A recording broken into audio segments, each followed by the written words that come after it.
DC, What's up? do you know what we're doing next week? No. Have no Seeking idea. Wisdom Live. Where? WeWork. Woo! Here in Boston? Yes. All right, let's get it. Yes. And it's free to be there because it's free. We do this Yeah. for the people. How many tickets? We can fit 100. Okay. So it's going to be really tight. Yeah. In a good way. Okay. And it's already going like crazy. To get your tickets, drift.com/Seeking Wisdom Live. Woo! Let's get it. Your I'm gonna boy need- set up a redirect. How nice is that? There's no way you did that. I did. That's I not the didn't. truth. That's the truth. It's What? the truth. I figured it out. Redirect from that URL to Eventbrite. Wow. Somebody write this Register. down. Boom. This is a day in history. Boom. Growth hack. I can't believe it. You're a growth hacker now? Growth hack. Yeah. Growth hack. All right. So we got a bunch of awesome stuff coming up on Seeking Wisdom. But today, one of my favorite things that we do about this podcast is sometimes you just post things internally at things? Drift. Yeah. And I'm like, all right, I got an episode ready. Yeah. I'm prepared. And then I see you drop something. So Okay. I have no idea what we're going to talk about This here. week here at I Drift. have panic in my eyes. No, you're good. You're Okay. good. You'll be all right. I'd let you know. Nice. This week here at Drift, you rolled out something new internally. What's that? It's called Random Lunch with DC. Nice. And I love that. I Yeah. love that idea. So I want you to talk about that. What is a Random Lunch with DC? It isn't. Yeah. Why are we doing it? Parentheses, no agenda. Parentheses, no agenda. That's what the lunch is I called. mean, it's a meeting with you. There's no agenda. There's no prep. Like we said with the Paul English Yeah. podcast, there's no prep. No there's prep. nothing. So this, I've done this in the past, and I've been waiting for us to get to a critical mass Hmm. of people here at Drift. So it's not the same 5 of us going out to have lunch. Yeah. And the idea is to have these random lunches a couple times a month, if not 2 to 4 times a month, and to select 2 to 4 people, and you have to keep it the odd number, Yep. right? So like 2 to 4 plus myself. Wait, why does it have to be random? Why is it the odd number? Because then people don't pair up naturally, right? So like if you go even numbers, people have a tendency So if to it was pair you up. and 3 people, it might be you and someone, and then those 2 hang out different sides of the Exactly, table. Okay, exactly. So interesting. everyone pairs up. So you always have to have it odd, so Yeah. there's an odd number, Right. so that there's someone to break up the pairings. Anyway, so like the idea is have these select people at random, invite them to lunch, no agenda, and just pick people from different parts of the company to just get together and share a meal. I love it. I'm looking at, so I have your wiki post up. I'm just looking at the first couple groups of people. There's an engineer, 2 sales reps. There's a designer, a marketing person, a sales rep, CS, PM. It's really, so it is all over the and map. on purpose, it's all over the map, and then we have some weight towards new people on the team, and so we want to evenly mix it with new people and veterans on the team, Right. so that we have this cross pollination that happens. And why do this? Well, so the reason that I started doing this years ago was.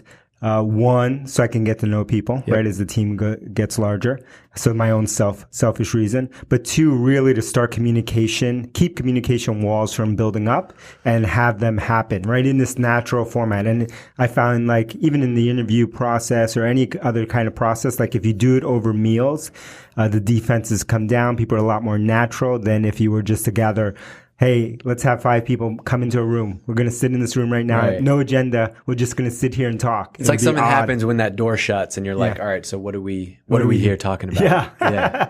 So instead we go out for lunch, we sit down and we just talk, and people get to know each other, right, on a level that they usually don't. And what have you gotten things out of it in the past, whether it's like, product ideas, culture ideas, like all the time. So the main thing that I've gotten, so there's culture ideas, things that we should be doing from a culture standpoint, I get out of it. There's product ideas. There's all sorts of ideas that pop out.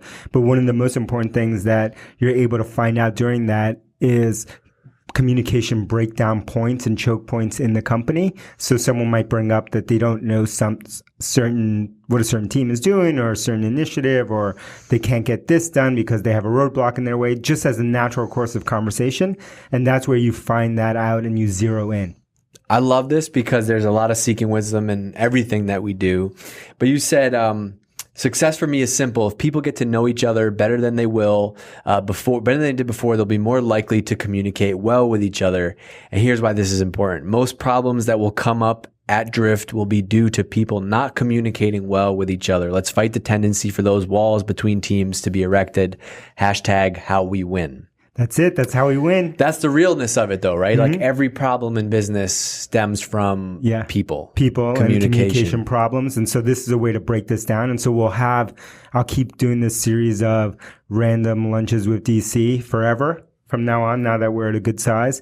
And then we'll introduce other versions of this, whether they're group dinners, random dinners, or mystery events or stuff like that. But it's basically the whole agenda is to get people from different parts of the team and with different tenures to talk to each other. And it's an interesting point in the company scaling, right? A year ago at this time, there was 15 people. 12, 15 people at Drift. And so you, not only did you know everyone, but you probably knew like strengths, weaknesses, pet peeves, mood, right? You know all those things. And now but you do interview everybody that comes in. Pretty much. Okay. Yeah. I haven't been 100%, but I try to. But this is a way to like be involved with a new crop of people. And welcome them and introduce them to other people on the team. Figure out what DHD likes, what she's into. I have no idea. It's a mystery. Where are you going? Yeah. Where are you going? For the first lunch? I have no idea. You have no idea. You have no idea. There's a common theme I think you here. should mix it up and be like, sometimes it's a nice restaurant. Sometimes it's a burrito. Yeah. For mine, make sure that we go to Mother Juice. Mother Juice. Yeah. Hashtag we'll sit plant-based outside. Now. Yeah. Cool. So why do you think you should mix at the venue?